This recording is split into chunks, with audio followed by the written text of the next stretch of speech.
E aí, galera, dando continuidade então à correção da prova de 2023, vamos para a questão 38, que diz assim: uma célula voltaica operando em condições padrão apresenta as seguintes semi-reações. Aí ele deu a semi-reação do cátodo, sabe que a semi-reação do cátodo vai te dar um potencial de redução, já que no cátodo acontece a redução, e do ânodo, onde acontece a oxidação. Então esse potencial é de oxidação. Importante isso, tá?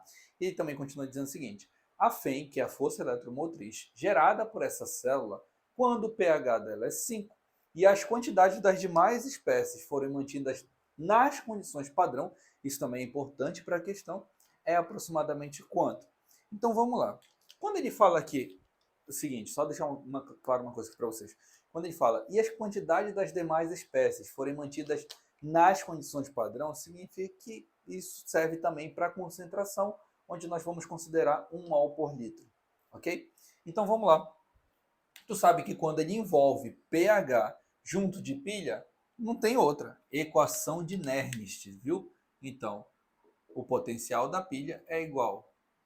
Tá? A variação do potencial da pilha é igual à variação do potencial padrão menos 0,06 dividido pelo número de elétrons que são transferidos vezes o log do quociente da reação, ok? Gente, fixa essa equação aqui, que eu vou reescrever ela depois, tá? Mas já colocando os dados, porque eu vou precisar desse espaço aqui embaixo, agora que eu lembrei. Então vamos lá, olha só como é que vai ficar. Primeiro passo é calcular o potencial dessa pilha, beleza? Como é que eu faço para calcular o potencial dessa pilha? Vou tirar primeiro a equação global dela e depois o potencial. Olha só, aqui tem 4 elétrons sendo transferidos, aqui tem 4 elétrons sendo recebidos.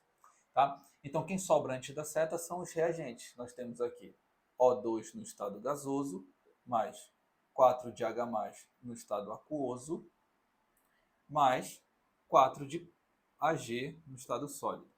Formando aqui no produto 2 de água no estado líquido, mais 4 de Ag+. Só vou tirar daqui 4 de Ag+, no estado aquoso. Os estados químicos deles, o estado físico no caso deles, são importantes, viu, gente? Por quê? Porque quando a gente for calcular o quociente da equação de Nernst, a gente não vai colocar a substância em estado sólido nem líquido. Lembra que o quociente é como se fosse basicamente uma constante de equilíbrio.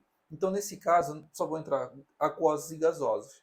Mesmo o quociente, no caso do equilíbrio químico, ainda se entra assim sólido e líquido. Só que não vamos aplicar isso aqui. E eles nem vão ter também tanta influência em relação a esse cálculo. Olha só, antes da gente definir a equação global, para poder colocar lá no quociente, tu tem que saber o seguinte, que o potencial padrão de qualquer pilha é o potencial de redução do cátodo menos o potencial padrão de redução do ânodo, ok? Do ânodo. Vou colocar aqui, do ânodo. Beleza? Então tá, o potencial padrão é igual. O potencial padrão de redução do cátodo já é esse aqui, porque ele já é de redução. 1,23 menos da fórmula. E o potencial padrão de redução do ânodo. Só que aqui o ânodo está com um potencial de oxidação.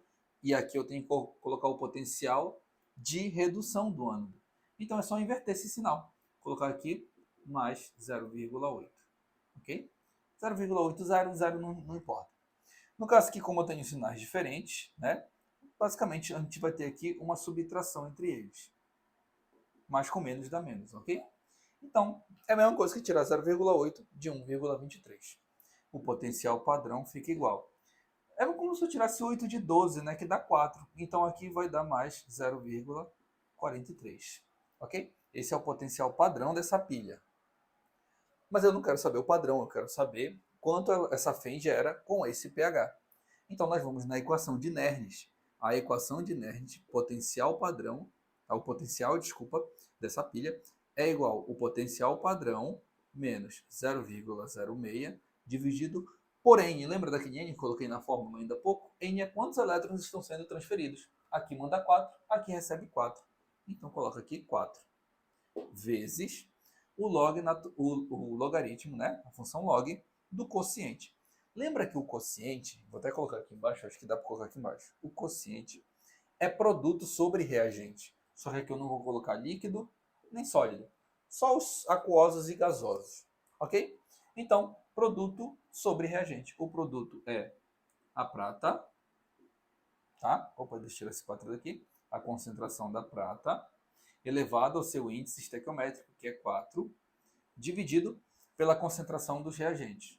Concentração de O2 elevado ao seu índice estequiométrico, que é 1, que não precisa aparecer, vezes a concentração de H+.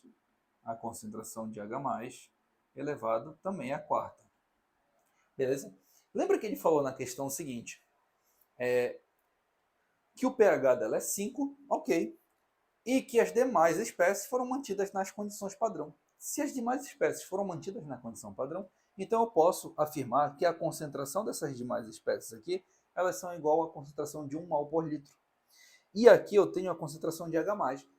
Aqui o pH, a gente sabe que o pH, ele me dá, de certa forma, ele me dá em quantidade, a concentração de H+.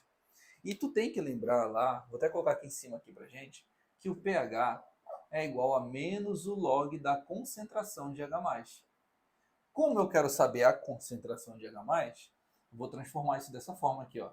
A concentração de H+ é igual ao pH quando o log passa como antilog, ou seja, quando o log passa com base 10 negativa. E o valor do pH que ele deu, que é 5, vem como expoente. Então esse é o valor da concentração de H+. Tá? E detalhe, a gente vai manter, vou até puxar aqui para o lado para mostrar para vocês, tá? O quociente é igual à concentração de H+, de Ag+, no caso, Ag+, ele falou que essas demais substâncias, Ag+, O2, água e Ag no estado sólido, são todas, como ele falou na questão, quantidades que foram mantidas nas condições padrão. Então, se elas são mantidas na condição padrão, são igual a 1. Aqui também 1. Mas H+, ele deu pH. Se ele deu pH, ele me deu praticamente a concentração, que é 10 elevado a menos 5. E lembra que esse H+ é elevado à quarta potência. Ok? Então, nesse caso, basicamente, o quociente é igual a 1 dividido para 10 elevado a menos 5 vezes 4, 20. 1 dividido para 10 elevado a menos 20, 10 elevado a menos 20, eu posso subir ele com expoente invertido. Então fica 10 elevado à 20ª potência. Esse é o valor do quociente, que eu vou substituir bem aqui. Lembra que era o log de quê? O log do quociente? Agora eu vou colocar o valor dele, que é 10 elevado a 20. Bom, log a gente já sabe. Log simplifica com a base 10 e sobra só o expoente. Então nós temos aqui, o potencial dessa pilha é igual o potencial padrão que nós calculamos aqui, que foi mais 0,43 menos 0,06 dividido para 4, deixa eu só fazer aqui rapidinho. 0,06 dividido para 4 vai dar 0,015, ok? Vezes, lembra que eu vou simplificar log com base 10, sobrou 20, vou colocar o 20 aqui.